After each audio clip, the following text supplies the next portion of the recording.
इथे एक tomato, 2 medium आकाराचे कांदे, लसूण आणि आलं आपण भाजून घेतले. आता हे मिक्सरला बारीक करून घेऊ. तेल तापले, त्यामध्ये आपण एक कांदा घेतलाय कापून उभा चिरून.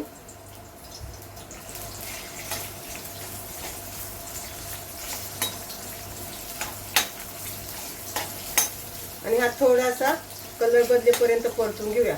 हा आपल्याला गुलाबी नाही करायचा. अगदी थोडासा कलर बदलला की त्यात मसाले टाकायचे.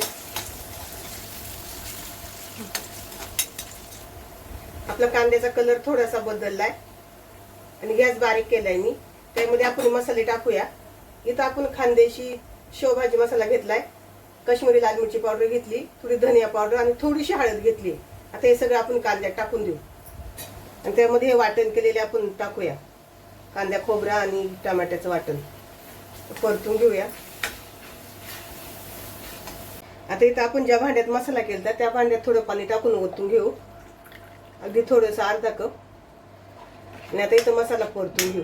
आता या स्टेजला आहे ना आपल्याला मसाला तेल सुटेपर्यंत नाही परतवायचा, कारण आपण भाजून घेतलाय, त्यानंतर तो मिक्सरला बारीक केलाय आणि ऑलरेडी तेलात गरम केला की त्यातले सगळे जीवनसत्व निघून जातात. म्हणून इथं थोडासा परतवायचा आपल्याला आणि नंतर वरतून गरम पाणी ओतायचंय. आता इथं मी फास्ट गॅस केलाय, त्याच्यावर अगदी 2 मिनिटं मी परतून घेणार आहे.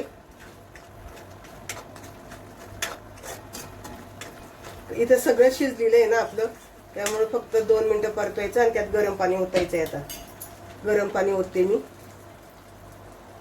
करून घेऊ आपण. आणि भाजी थोडीशी पातळ ठेवायची, जास्त घट्ट नाही करायची. शेव टाकली का ती शेव सगळं आपलं पाणी शोषून घेते ना, आणि मग ते एकदम घट्ट होतं. थोडीशी पातळ ठेवली का छान होते. अजून थोडंसं गरम पाणी टाकते आणि चवीनुसार मीठ. अगदी पटकन सगळं साहित्य रेडी असेल तर 5 मिनिटात होणारी भाजी आहे. कांदा खोबऱ्याचं वाटून तुम्ही आदल्या दिवशी बनवून ठेवू शकता, दुसऱ्या दिवशी फक्त फोडणीला टाकायची. आता आपण याला उकळी येऊन देऊया. कालवणाला उकळी आली आपल्या. आता आपण गॅस बंद करू. आपण तेल घेतलंय 1 मोठा चमचा, त्यामध्येच काश्मीरी लाल मिरची पावडर टाकणार आहे. मिक्स करायची. शेवभाजीला आपण तडका देणार आहे. काय सुंदर वास आलाय.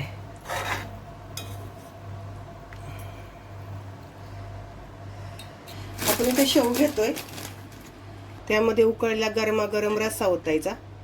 तुम्ही शेवभाजी भाकरी, चपाती किंवा ब्रेड बरोबर खाल्ली तरी चालेल.